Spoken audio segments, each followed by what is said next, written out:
Yo, what's up, happy people? Isang mapagpalang araw naman po sa ating lahat. For today's video mga kuis magayas ay napaka-busy po ang aming araw ng Sabado dahil nga po ay magbe-vacation kami sa Dammam, Saudi Arabia mga kuis mga guys. So, kaya po nagpe-prepare po kami dito ng aming mga gamit. Dahil kita nyo na mga kakaunti lang yung gamit namin. Napakaraming gamit pa lang po namin.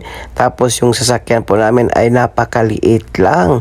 Hatchback lang po sa sasakyan namin ay kailangan po namin DIY o mindset pong gagawin namin dito dahil yung sasakyan po namin ay wala pong roof truck kaya hahanapan lang po namin to ng paraan para po magkasya yung mga gamit natin mga kuis mga guys. So yan po si Mimi po ay hatid na po namin sila at kanyang employer po doon po sa Dammam dahil doon po nagtrabaho ang kanyang amo at vacation na rin po. Siguro mga 2 weeks kami doon. Tapos pagbabalik kami lang ni Mrs. papunta, babalik po dito sa Maygasim, mga kuis magayas, no? So, kunting kaalaman lang po at ito po yung tatahakin namin bukas mga kuis. Mahaba po itong biyahe mga kuis mga guys at siguradong sasakit yung puwit at likod natin dito mga kuis.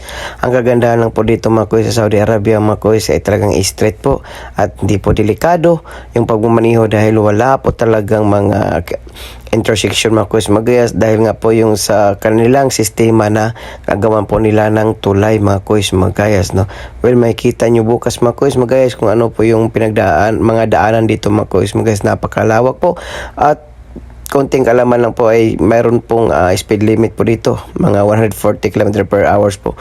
Yan po, nahirapan po kami dyan ay dahil nga po walang roof truck po yung sasakyan namin.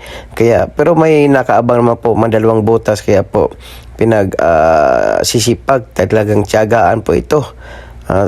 Kailangan po mataas yung pasensya mo para po mahugot o mabaon po yung lubid para po kakapit mga kuis mga guys. Sana po makarating po kami ng safe mga kuis mga guys. At ang layo ng aming babiyahin bukas mga kuis mga guys ay nasa 744 kilometers mga kuis mga guys, no? Dahil nasa gitna po kami ng Saudi Arabia. Yung location po na papuntahan po namin sa Dammam ay malapit na po yan sa may Bahrain, no?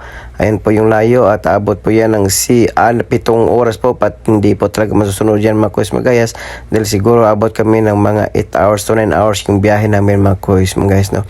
Dahil minsan pwede no hinto rin. Baktas may gikan rin og gusto mo gikan hoy. Kanina sa buwak. Ha? Hindi kayong buwak sir. Ano? Ay buwak. Kala? Muta oy. Muta tayo. Gusto mo. Umut lagi. Ha? Layo ko ng sa sakyanan. Oh. Oh. Why Thank you for watching. Please follow, like, and share, and subscribe, and follow my Facebook page mga kuis mga guys, no? At abang-abangan po ang pagdating namin bukas. Mag-upload tayo pagdating po doon at sana makaabot po tayo ng safe. Maraming salamat. God bless all. Peace.